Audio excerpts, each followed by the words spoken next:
¿cómo están? El día de hoy vamos a hablar de Henry Holmes. Él también es conocido como el primer asesino en serie de los Estados Unidos, aunque en realidad se llamaba Herman Webster Mudgett. Este hombre más o menos compartió historia, o bueno, no más o menos, compartió historia, me refiero a que estuvo en la misma época que cuando cometía sus crímenes Jack el Destripador, que igual después les puedo hacer un video sobre el caso de este, porque están muy relacionados, de hecho demasiado relacionados diría yo, pero bueno, igual esto lo van a ver más adelante, casi al final del video, y les digo, les puedo hacer el caso de Jack para un siguiente video. Y retomando el tema sobre este señor, este asesino, hablemos sobre su vida. Nace en el año de 1860 en Hillmanton, New Hampshire. Este pues era un hombre bastante bien parecido, era guapo, dicen que era alto, pero pues por dentro era un monstruo totalmente. Él cometió todos sus crímenes en la ciudad de Chicago, en un hotel que él construyó que después fue llamado el Hotel de los Horrores. El edificio fue creado específicamente para dar rienda suelta a todas sus perversiones, a todos estos actos que él tenía planeados en su cabeza. Se dice que este hotel tenía pasadizos, que tenía bodegas, que tenía cuartos de tortura, que tenía mirillas en las paredes de los cuartos, que tenía cuartos sin ventanas, pero esto más adelante se los voy a ir detallando un poquito más. Según lo que sus familiares y personas que lo conocían desde que era muy pequeñito, él siempre fue una persona muy problemática, un niño muy conflictivo, un niño como que con un carácter muy malo, y era una persona que tenía mucha crueldad hacia los animales y también hacia niños más pequeños, como que les hacía cosas malas. Cuando era niño, pues sus compañeros de clase lo hacían pasar por bullying, le hacían muchas cosas. Igual y puede ser que por esos motivos él desarrollara todas estas conductas psicópatas, o puede ser que simplemente sus compañeros lo rechazaban porque veían todas estas conductas en él. Recordemos hace unos videos que pues estábamos platicando, bueno, no sé si ese video donde estábamos platicando lo voy a subir antes o después de este video, pero que hablábamos sobre ustedes qué opinan si los asesinos o los psicópatas se hacen a través de los años o por alguna cosa que les pasó, o simplemente nacen. En este caso pudo haber sido las dos cosas, no se sabe.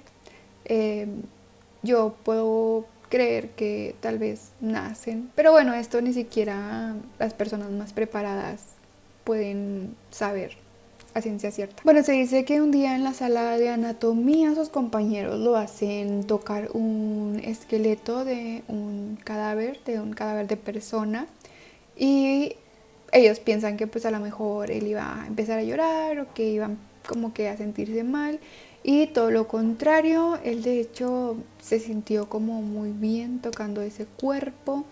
Él no dio síntomas como de estar sufriendo, de hecho para él era bastante placentero, y pues de aquí empieza todo a tornarse bastante turbio. Yo creo que desde aquí muchos debieron de irse percatando que este niño no era normal, que este niño pues tenía algún problema y que podía desarrollar este tipo de actitudes ya más adelante. Pero pues bueno, yo creo que muchas personas hemos conocido este tipo de personas que pueden llegar a hacerlo, pero como que los pasamos por alto. Cuando él ya fue creciendo, él seguía con su actitud rebelde, pero esta vez empezó a meterse en negocios bastante ilícitos, bastante turbios. Robaba los cadáveres de la universidad y empezaba a experimentar con ellos. También lo que hacía es que tomaba los cuerpos y él empezaba a hacer algunas estafas, cambiándoles a estos cadáveres la identidad, y después como que los hacía pasar por personas para cobrar como los seguros de algunas aseguradoras, y pues bueno, cometía muchas cosas muy raras. También pues dentro de sus estafas, una vez hizo creer que había inventado una máquina que convertía el agua en gas natural. También inventó una supuesta cura contra el alcoholismo, pero pues sin duda el máximo de sus estafas fue cuando se dio cuenta de que su físico podía ser utilizado como una herramienta de seducción para estafar a las mujeres. Su primera víctima fue una chica de una familia bastante rica, bastante bien acomodada, llamada Clara Lavery. Esta le pagó toda la carrera de medicina que él desde chico siempre quiso estudiar. Se casaron y tuvieron un hijo. Después de que terminó su carrera, decide abandonar a Clara y empieza un amorío con otra joven que era viuda, pero también era millonaria y también era dueña de varios hoteles, y después la deja en la ruina e igual decide abandonar. Y después huye a Nueva York, donde él empieza a trabajar durante un año como médico. Para 1885 se traslada a Chicago, donde conoce a otra chica llamada Myrta Belknap, algo así se pronuncia su nombre, que también era una chica joven, pero también era millonaria y venía de una familia muy bien acomodada, con quien pues inmediatamente se casa, pero estafó con $5,000. Puede sonar muy poquito, pero recordemos que esto pasó hace muchísimo tiempo y $5,000 era una cantidad demasiado grande para las cantidades que se manejaban en ese momento. Entonces yo imagino que en la actualidad serían millones de pesos. También falsificó unas propiedades, bueno, las escrituras de unas propiedades de las cuales esta chica era dueña. Después de esto, pues él abandona y en 1887 él conoce a otra señora, de la cual pues se convierte en su amante. Ella era también viuda y era muy rica. La señora se llamaba Melissa Holden y era dueña de una farmacéutica, de la cual después Holmes obtiene la titularidad y se hacen socios, pero tiempo después, misteriosamente, ella le cede todos los derechos a Holmes y desaparece repentinamente sin dejar rastro alguno, y pues esta sería su víctima. Su primera víctima, supuestamente. Para él era un gran sueño construir un gran hotel, el cual empezó a construir en 1890. El edificio tenía un aspecto medieval, o sea, toda su fachada era de este aspecto, y muchos decían que toda su fachada era bastante tenebrosa y que tenía el aspecto de una fortaleza muy tenebrosa, muy turbia, y la verdad es que no se equivocaban para nada, porque este sería como su escenario para todos sus crímenes. De hecho, no sé si alguna vez han visto la película de Hostal, o creo que son varias películas de Hostal. Yo creo que estas películas se basaron como en este hotel, porque prácticamente era lo mismo, solamente que aquí solo participaba él. O bueno, solamente se sabe que participaba él, pero prácticamente eran lo mismo, eran un edificio hecho para torturar gente. Para su construcción, obviamente, pues el tipo era bastante listo y contrataba constantemente a varias empresas para que lo empezaran a construir, pero después las despedía. Esto también, pues él no les pagaba nada. ¿Esto para qué? Pues para que en realidad ninguna de las personas que trabajaba en la construcción tuvieran realmente los planos de lo que era este edificio, o sea, como que nadie lo fuera a cachar, porque pues sí había muchas cosas como muy específicas que se construyeron en este hotel. Tenía pasadizos, tenía algunos cuartos insonoros que se crearon, en algunos cuartos no había ventanas, en algunos cuartos había como mirillas en las paredes para él estar espiando a las personas que se hospedaban en el hotel. Como les digo, esto parecía un parque de diversiones, pero solamente él sabía el tipo de diversión que era. El hotel fue inaugurado el 1 de mayo de 1893. Obviamente esta fecha está más que planeada, ya que Holmes quería aprovechar la celebración de la Exposición Universal de Chicago, que se dio ese mismo año, la cual iba a atraer a muchísimos turistas, sobre todo a mujeres pudientes, o sea, mujeres de mucho dinero. El edificio contaba con 3 plantas, más de 60 habitaciones. La planta baja estaba ocupada por muchos negocios, esto como para que se viera más normal. Sin embargo, en los pisos superiores y en el sótano, todo esto cambiaba, ya que pues era donde empezaban todas las trampas. En las habitaciones había tubos con gas, los cuales cuando quería dormir a una de sus víctimas, dejaba salir el gas para que estos durmieran y él entrara por estos pasadizos secretos y se los llevaba. Él utilizaba toboganes en las habitaciones para trasladar a sus víctimas hacia el sótano. También a veces utilizaba un diablito, o no sé cómo lo llamen, un montacargas, para trasladar a sus víctimas de un lado a otro por estos pasadizos y simplemente estas personas desaparecieran. Él tenía ácido en el que de repente como que disolvía a sus víctimas, bueno, los cuerpos de sus víctimas. Otras veces pues los torturaba. Él disfrutaba muchísimo de estarlos torturando, los colgaba de los brazos y aún vivos los empezaba a meter en el ácido. Como les digo, él tenía algunas habitaciones insonoras y pues obviamente nadie se daba cuenta mientras las personas sufrían y gritaban. Otras veces los ponía en una prensa giratoria en donde poco a poco iba aplastando sus huesos y los iba triturando, y pues ustedes se imaginarán. Incluso él llegó a hacerles autopsias a las personas aún estando vivas. O sea, ustedes se pueden imaginar todo ese escenario, de verdad. Ahora bien, Holmes en realidad no fue perseguido por estos crímenes, sino por una estafa que dio pie a que las investigaciones lo dejaran al descubierto. Cuando la Exposición Universal se clausuró, pues obviamente las personas que empezaron a ir a su hotel pues fueron bajando, por lo que evidentemente su hotel pues bajó en todas las ganancias y él empezó a buscar otro método para conseguir dinero. Recordemos que a este señor le encantaba hacer estafas y se le ocurre incendiar el piso superior del edificio para cobrar el seguro, pero pues obviamente lo descubrieron y él tuvo que huir a Texas. Él siguió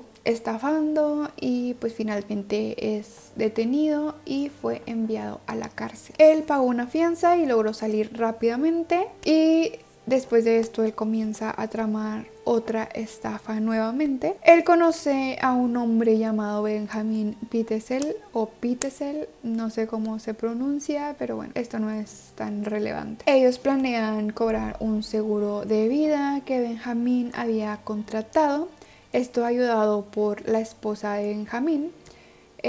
Planean la supuesta muerte de Benjamin Pitezel y después su viuda cobraría el seguro. Ellos después le pasarían un porcentaje a Henry y pues por su parte Henry sería el encargado de conseguir un cuerpo para hacerlo pasar por Benjamin, esto haciendo que su rostro estuviera todo desfigurado. Esto logra llevarse a cabo, pero esta vez Henry quería quedarse con todo el dinero, no solamente con una parte, por lo que decide matar a Benjamin y decirle a su esposa que él seguía vivo, pero que se había alejado para que todo saliera bien. Después de que la esposa logra cobrar el seguro, él los engaña a ella y a sus hijos y asesina a sus hijos y después asesina a su esposa, bueno, a la esposa de Benjamin. Todo parecía que le había salido muy bien a Holmes, pero resulta que un ex compañero de celda de él llamado Marion lo denuncia por un fraude en el que fueron aliados, pero pues este señor se dio cuenta que nunca le iba a pagar su parte, por lo que decide confesar a la policía y denunciarlo. La policía empieza a investigar a Holmes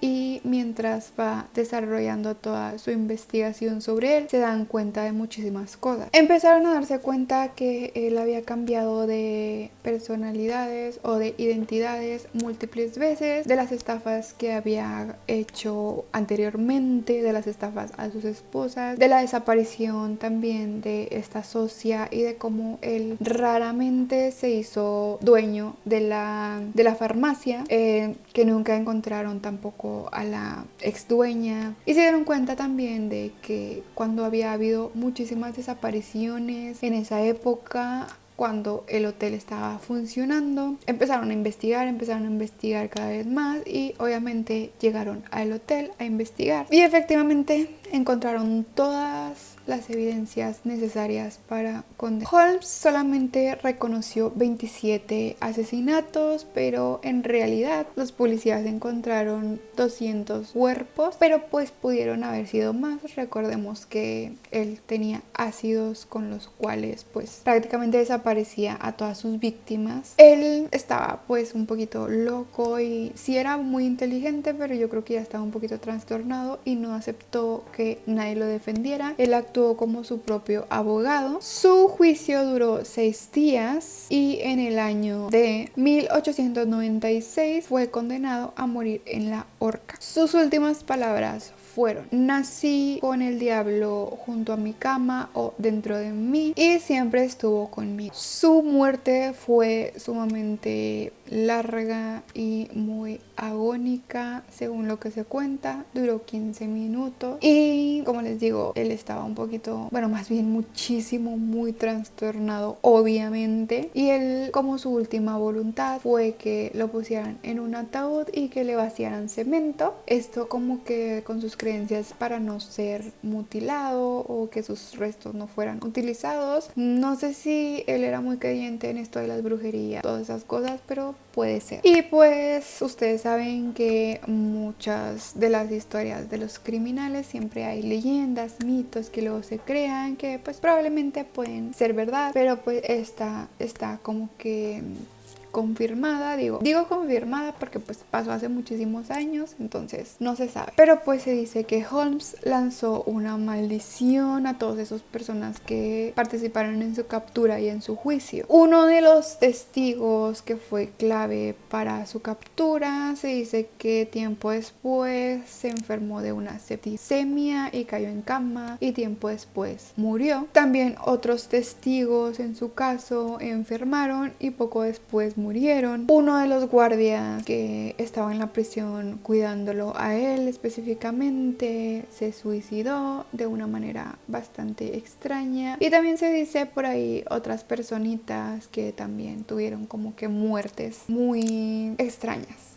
pero digo, esto no está confirmado, solamente pues son leyendas que se formaron a raíz de su caso. Bueno, y recuerdan que al principio les dije que este caso está demasiado relacionado con Jack el Destripador y que compartían de hecho el tiempo histórico. Pues se dice que eran la misma persona y de hecho uno de los nietos de Holmes asegura que así fue, ya que este heredó unos libros de Holmes, entre ellos un diario en el cual él como que relata que hubo una época en el que se trasladó a Inglaterra y participó en varios crímenes contra prostitutas y que también pues las mutilaba y pues muchísimas cosas, que se sabe que Jack el Destripador hacía exactamente lo mismo, trabajó en Londres y también hizo estos crímenes, entonces se dice que pues fueron prácticamente la misma persona. Y bueno, coméntame aquí abajo si te gustaría que investigara algún tema interesante que tú quieras saber, o simplemente coméntame acá abajo qué te pareció este caso, si lo conocías, si no lo conocías, si tienes más información sobre esta persona. A mí me encanta leer los comentarios, siempre los leo y a veces, aunque no les contesto a todos, yo los leo, y de hecho yo tengo ya identificados a varias personas que sé que ya han visto varios de mis videos. Y si te gustan también todos estos temas, si eres muy apasionado a los juegos de terror, este caso tiene, bueno, más bien hay un juego que fue basado en este asesino que se llama The Devil in Me, y pues está muy bueno. Yo no lo he jugado, pero vi bastantes reseñas. De hecho, a partir de ese videojuego fue que yo decidí crear este video, porque me llamó muchísimo la atención la historia y yo ya conocía un poco el caso de Jack, pero pues no sabía de este asesino. Y pues bueno, nos vemos en un siguiente video. Bye.